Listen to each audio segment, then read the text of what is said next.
If you're looking for good performance out of your 2014 or newer four-wheel drive Ram 2500 suspension and want a shock that will deliver for the long haul, this Fox Performance Series 2.0 rear IFP shock for 0 to 1.5 inches of lift will be a great choice to consider. Now, this will be great for the Ram owner who has up to that 1.5 inch lift for the rear or plans on adding one and wants a shock that's going to accommodate for that additional height, in addition to stiffening up the rear's ride as far as the quality is concerned for mild performance applications. Now, that can mean towing, hauling, off-roading, where you need that extra durability out of a performance shock. And even if you're only tackling day-to-day driving, it will also serve as a responsive and long-lasting replacement for your stock suspension. I do want to mention, as you can see, this is going to come with one shock in the kit, so you will need to get two for the rear if you want a matching set. Now, this will have an IFP or independent floating piston monotube gas charged design. Now, that is really just a technical way of saying that this shock will allow for resistance to higher stress scenarios, eliminate shock fade or squishiness when being worked really hard over time, and offer responsive performance that's not too stiff. Now, the additional stiffness will help with your bed if it is or was excessively sagging with any load or had any excessive bounce from soft or squishy shocks, helping with safety, but also when it comes to the capability of your truck. This shock will also be application specific, so the valving is tuned from Fox for the 2014 and newer Ram 2500s, which will maximize the performance out of the shock compared to some more entry-level and general options. Now, this will have a 2-inch body and will be made of a one-piece impact extruded CNC machined 6061 T6 aluminum. Now, the aluminum and the larger 2-inch size will be great for heat dissipation compared to steel or smaller options, which will allow the shock to take more abuse and run effectively over long time frames. And the anodized coating will add a durable finish to eliminate any corrosion. Now, this will also have black anodized components to the shock here, the bottom or the base of the body, as well as the eyelet down here. And you're also going to get polyurethane bushings with this for a more durable construction compared to the factory standard rubber bushings. Now, this will come in at about $275 for one shock, which will put this right in the middle of the road for price. And keep in mind, if you do want a set, you will be looking at about double that price point. Now, these are gonna fit very well at that mid-tier price point, especially with the build quality of the large body, tough aluminum and monotube construction, and the fact that these are going to offer performance that's specifically tuned for the Ram. Now, if you are looking for a really good balance of performance without going over the top with high performance race style shocks, this is going to be a great choice to consider for your build.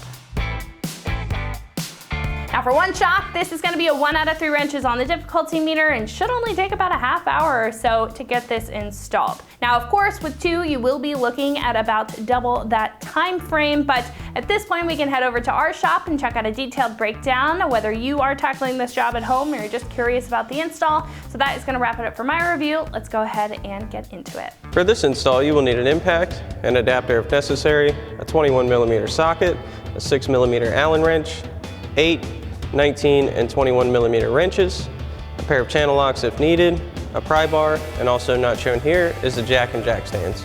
What's up, folks? Today we're going to be doing a rear shock on our Ram, so let's get started. So we're going to start by removing our top mounting nut that's up here in the frame rail. Now, you can get to it from the inside of the frame rail pretty easily. So we're going to grab an 8mm wrench to hold our shaft and a 19mm ratchet wrench for our nut. Get our 19 on first. Get our 8mm on our shaft. You have to work it around a little bit to get it on. So now, if you find you're having trouble staying on that shaft, you can grab a pair of channel locks, especially if you're not reusing your shock.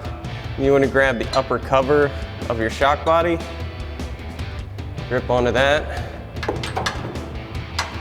These do tend to get pretty seized up on here over time. You just hold that and loosen this.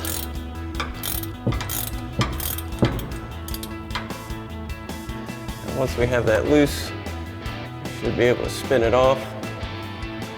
We'll remove this upper nut, as well as our top washer and bushing.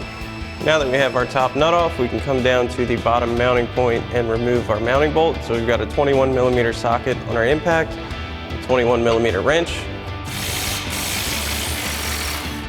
Now because we have our truck jacked up on the control arms, we're not really going to get that suspension travel. So we've got a pry bar. I'm going to put that underneath our shock, give us some room to pull this bolt out. And once we have that out, just pop our shock out of the mounting cradle.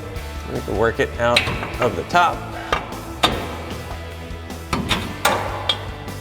And pull that out. Now once you have this side out, you can repeat the same process for the other side. Now we can begin installing our new shock. So we've got our bottom washer and bushing on our top mounting point.